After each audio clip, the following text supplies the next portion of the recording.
The morning began like every other, quiet, ordinary, harmless, until a single picture on my phone destroyed everything I believed about love, loyalty, and family. My daughter Emily stood in a white gown, holding hands with a man I barely knew. Behind them, smiles and flowers, and not a single trace of me. The caption read, "Finally married, our family complete." Family complete. Without her mother? For a moment, I couldn't breathe.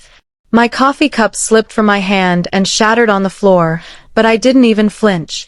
All I could see was Emily's face, radiant, calm, at peace. The kind of peace you have when you think everyone important is right beside you. But I wasn't there. I hadn't even known. I scrolled through the comments. Hearts, blessings, congratulations, and not one person asked where I was. It was as if I had never existed. I called her. Once. Twice. 3 times. Straight to voicemail. I typed, "Emily, I saw the photo. Are you married?" Minutes later, my screen lit up. Her reply came like a knife. "Yes, Mom. Yesterday." It was small. Just family. That word echoed in my head. Family. Small, but big enough to erase me. In that moment, I realized something no mother ever wants to admit. Sometimes, the child you raise with every heartbeat grows into a stranger who no longer sees you as home. I sat in that kitchen surrounded by silence, realizing that for the first time in my life, I wasn't anyone's priority. I was just a ghost haunting the corners of a story that used to be mine. That night, staring at the same phone that had shown me my daughter's wedding, I made a silent promise. Not to cry, not to beg, not to chase answers from someone who had already turned the page. I didn't know what I would do yet, but I knew one thing for certain. If Emily could start a new life without me, I would find out what life looked like without her. My name is Margaret Lewis, and for 58 years, I believed that being a mother was my greatest purpose. I raised Emily alone after my husband, James, passed away when she was 6. We didn't have much, just a small house at the edge of town and a lifetime of dreams I poured entirely into her. Every morning before dawn, I'd clean offices in the city, come home, pack her lunch, and head out again to work nights at the diner. People used to ask me how I managed. I'd always answer the same way. When you have a daughter, you don't count the hours, you count the smiles. I remember the nights she'd fall asleep on my lap after studying, her tiny hand clutching my uniform sleeve. She'd whisper, "Mama, when I get married, you'll sit right next to me, okay?" I'd smile and nod, not knowing that someday that promise would become the echo that kept me awake at night. Every dollar I made, every extra shift I took, was for her future. When she got accepted into university, I cried like I had been handed the world. I sold my car to pay for her tuition. I walked to work for 2 years so she wouldn't have to take out loans. I thought I was building her wings. I didn't realize I was also teaching her how to fly away. During those college years, I noticed something changing. Our calls became shorter. "I'm busy, Mom," she'd say. "I'll talk later." Later started turning into weeks. When she came home for holidays, she looked different. Her clothes, her words, even the way she smiled, polished, polite, distant. She talked about her new life in the city, her new friends, and eventually, about him, Nathan Carter, the man she would one day marry without telling me. The first time I met Nathan, he shook my hand like a stranger signing a contract. He had money, manners, and that subtle arrogance people wear when they think kindness is charity. I tried to be warm, welcoming, but I saw the way he looked around my home, like it was something to be tolerated, not appreciated. I could feel Emily's unease, her attempts to bridge 2 worlds that were never meant to meet. And that's when I first felt it, the quiet fear that my love wasn't enough anymore. That the life I built with my hands wasn't something she wanted to remember. Still, I kept giving. Birthdays, care packages, surprise visits, every act of love I could offer, I did. I thought effort could heal distance. But love can't survive on one side alone. By the time she graduated, she was already more Nathan's world than mine. I stood in the back row of the crowd that day, clapping until my hands went numb. She didn't even see me. I told myself it was okay, that once she was settled, she'd come back. But people don't come back to places they've outgrown. They only visit when they need closure. And I was about to learn that the child I had lived for had quietly erased me from the happiest day of her life, long before I ever saw that picture online. The distance didn't happen overnight. It crept in slowly, almost politely. At first, it was little things. Missed calls, delayed replies, holidays she spent too busy to visit. I used to wait for her voice every Sunday morning. Those calls used to fill the house with life. Her laughter, her stories, her plans. But gradually, those Sundays turned into silence. When Emily moved into her new apartment with Nathan, she told me gently, "Mom, we'll have our space now." I smiled, pretending to understand, but the truth burned. Space, the prettiest word for distance. That first month, she invited me once. I took the train across the city carrying a homemade pie and a bouquet of lilies. She greeted me at the door with a smile that looked rehearsed. Nathan offered a polite handshake, the kind that ends too soon. Their apartment was spotless, every detail curated, every item speaking money. I could smell my absence in the air. Dinner that night was polite conversation over uncomfortable pauses. When I mentioned how proud I was of her, Nathan smiled faintly and said, "She's doing great. She's really changed." Changed. The word echoed like a door closing. After that night, the invitations stopped. If I wanted to see her, I had to call first. If I wanted to visit, I had to check her schedule. And when I did go, I felt like a guest in the life I once built. The last Christmas before everything fell apart, she didn't even come home. "Nathan's family has this tradition," she said over the phone. "We'll do ours next year." But next year never came. I started noticing how she stopped mentioning me in her posts. Pictures of dinners, holidays, birthdays, always smiling, always surrounded by his family. I would scroll through every image, searching for a sign of myself, a frame, a memory, a name in the caption. But I wasn't there. Still, I told myself, it's just a phase. Children drift. They come back. I didn't know then that sometimes when they drift, they never return, because they've already replaced you in their story. Every mother believes she'll always have a place in her child's life. But that's the cruel thing about distance. It doesn't warn you before turning you into a stranger. By the time I realized what was happening, I was already living like a ghost in my daughter's world, invisible, unheard, and slowly erased. And that was before the picture that would break me completely. It was a Tuesday morning, the kind that used to mean coffee, sunlight, and a call from my daughter. Instead, it became the morning I stopped believing in forever. I was scrolling through Facebook, half awake, half smiling at strangers' lives, when I saw it. Emily, my daughter, in a white lace dress, standing before an arch of roses, hand in hand with Nathan. Her eyes sparkled the way they used to when she was little and told me her dreams. Behind them stood his parents, elegant and proud. The caption read, "Our perfect day. Family complete." I didn't blink. I didn't breathe. My mind replayed every word, every punctuation, every meaning behind that cruel simplicity. Family complete. Without me. The mother who scrubbed floors and worked 2 jobs to buy her textbooks. The woman who sold her wedding ring to pay her rent. The woman who taught her to pray before exams, to say thank you, to love without limits. I wasn't there, not even as a name in the comments. I called her instantly. Once. Twice. 3 times. Nothing. Hours later, she finally replied, a single message. "Mom, I didn't want to upset you. It was small, just us and his family. I'll explain later." Explain later? How do you explain erasing your mother from the happiest day of your life? I stared at that photo until my eyes burned.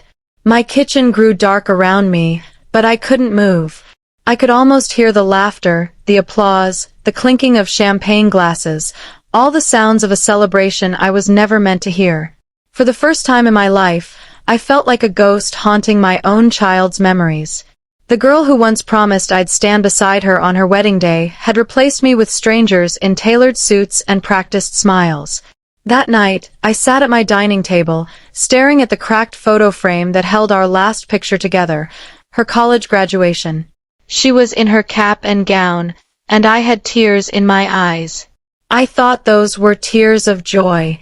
Now, I know they were the last tears of a mother still needed. And in that silence, a truth began to take shape, sharp, unkind, but undeniable. Emily hadn't forgotten to include me. She had chosen not to. Something broke inside me that night. Not anger, not hate, but the soft, painful sound of acceptance. The kind that doesn't scream or shatter, it just ends. But as the moonlight fell across that empty kitchen, I realized something else too. Pain can be fuel. And mine was about to burn through everything I thought I knew about love, loyalty, and motherhood. Because if my daughter could start a new life without me, I could end the one that kept me waiting for her. The days after the wedding photo felt endless, heavy, airless. I couldn't eat, couldn't sleep. Every corner of my house reminded me of her. The worn chair where she used to do her homework, the mirror she'd borrowed before prom, the faded drawings still pinned to the fridge. I had built my life around being a mother, and now that title felt like a memory that belonged to someone else. I kept waiting for her to call. I told myself she was busy, that there was some explanation that would make it all make sense. But explanations never came, only silence. And that silence began to teach me something I had refused to learn, that love without respect is just servitude. One evening, I found myself sitting in the dark, staring at my reflection in the window. My eyes looked older, smaller, but there was a spark I hadn't seen in years. Something fierce, something alive. I realized I'd spent decades fighting for a place in a story that no longer wanted me. Maybe it was time to write my own.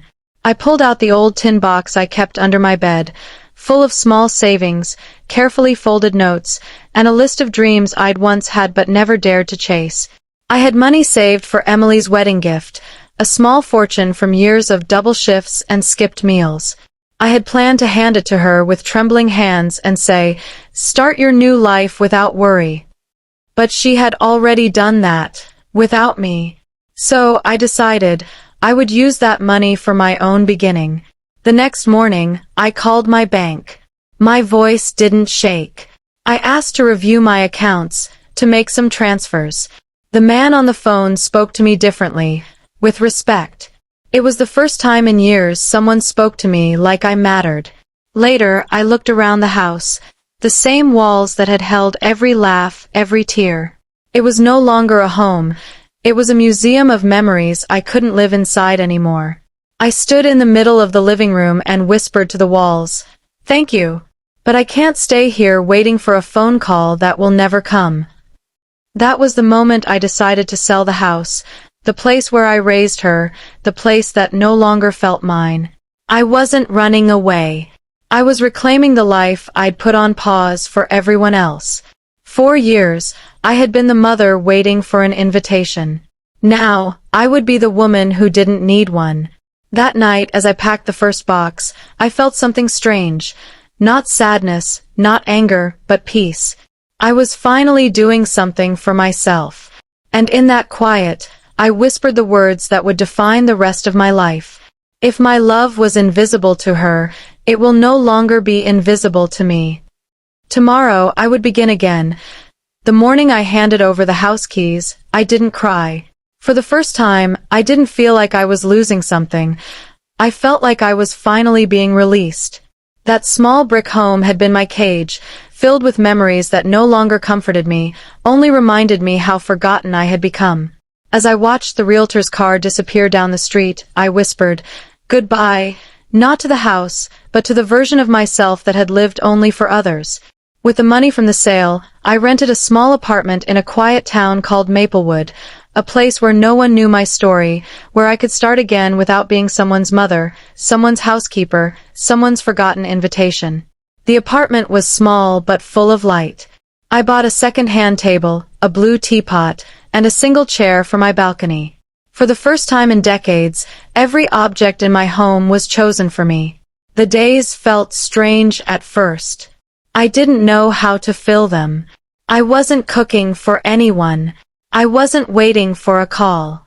But soon, the silence became a friend instead of a punishment. I began to rediscover the things I had buried under years of sacrifice. I read books I once thought I was too tired to open. I took long walks, talked to strangers, and learned how to enjoy my own company. One afternoon, while visiting a local community center, I saw a sign on the bulletin board, "Knitting and Coffee. Join our friendly group every Thursday." I hadn't held knitting needles in years, but something in me stirred. I went. The women there greeted me with warm smiles, asked my name, and when I told them, one said, "Welcome, Margaret, you're one of us now." It sounds simple, but those words did something to me. For years, I had been defined by who I belonged to. That day, for the first time, I belonged to myself. Weeks turned into months. My hands, once cracked and tired from cleaning, were now busy creating scarves, blankets, tiny hats for newborns. My laughter returned, softer at first, then louder. I started dancing again during music nights at the center, waltzing with strangers who didn't know my pain, and therefore couldn't define me by it. One evening, as I sat on my balcony with a cup of tea, my phone rang. It was Emily. Her voice trembled. "Mom, where are you? I went to the house, and it's empty. What's going on?" I took a slow breath. "I moved, darling. I needed a change." "Moved?" she said, her voice rising in confusion. "Without telling me?" There was a time that question would have shattered me. But not anymore. I made a decision for myself, Emily. I'm fine. I'm happy. There was silence on the other end, the kind that carries realization. She wasn't used to hearing strength in my voice. "Are you angry with me?" she whispered. "No," I said calmly. "I'm done being angry. I'm just living." For the first time, she didn't know what to say. And for the first time, I didn't feel guilty for her silence. When the call ended, I looked out at the sunset and smiled. I wasn't the woman waiting by the phone anymore. I wasn't the mother defined by someone else's love. I was simply Margaret, alive, free, and finally enough. The next morning, I joined my new friends for a weekend trip to the lake. As the bus rolled down the road, laughter filled the air, and I felt something I hadn't felt in years. Joy without permission. I had finally learned the truth. Sometimes, the happiest endings are not about being loved again. They're about learning to love yourself for the very first time. 6 months passed, and every sunrise felt like a gift. I woke up each morning to the sound of birds instead of my phone's silence. My small apartment, once strange and empty, now breathed with warmth. I filled the walls with photographs, not of the past, but of the life I was building. My new friends, my knitting group, the lake, the sunsets. Faces that smiled with me, not at me. One Sunday afternoon, while I was tending to my plants on the balcony, the receptionist called to say I had visitors. I already knew who it was before she even said the name. Emily. When she walked in, she looked smaller than I remembered, not in height, but in certainty. Nathan followed her quietly, his confidence gone. She glanced around my place as if searching for pieces of herself in it, but there were none. I had built this life without her shadow in every corner. "Mama," she said softly, "thank you for seeing me." I smiled, calm and steady. "You don't need to thank me, Emily. I'll always make time for peace." We sat in silence for a moment. She finally spoke, her voice shaking. "I came to say I'm sorry. I thought I was doing the right thing. Nathan's parents wanted a small ceremony, and I didn't want any conflict. But now I see how wrong I was." I listened.